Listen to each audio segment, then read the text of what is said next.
সময় পরিবর্তিত হয়েছে, মানুষের মন মানসিকতা পরিবর্তিত হয়েছে। আপনার দল দেশের জন্য কি কি করতে চায়, মানুষের জন্য কি কি করতে চায়, এগুলো মানুষ অ্যাডভান্স আগে জানতে চায়। জনগণ হিসেবে তার জানার অধিকার আছে। আপনি তার নিরাপত্তার জন্য কি করবেন, আপনি তার সন্তানের শিক্ষা ব্যবস্থার জন্য কি করবেন, আপনি তার পরিবারের স্বাস্থ্যের জন্য কি করবেন, আপনি তার ভবিষ্যতের নিরাপত্তার জন্য, চাকরি বাকরি ব্যবসা বাণিজ্যের জন্য আপনি কি করবেন, এটি জানার তার রাইট আছে।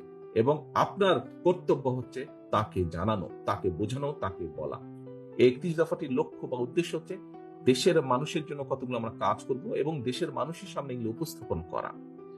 এই 31 দফার মধ্যে শিক্ষার কথা বলা আছে, 31 দফার মধ্যে শিল্পের কথা বলা আছে, 31 দফার মধ্যে কৃষকের কথা বলা আছে, শ্রমিকের কথা বলা আছে, ছাত্রছাত্রীর কথা বলা আছে, দেশের মানুষের স্বাস্থ্য ব্যবস্থা নিয়ে বলা আছে, দেশের বিচার বিভাগের কথা বলা আছে, দেশের অর্থনীতি নিয়ে বলা আছে।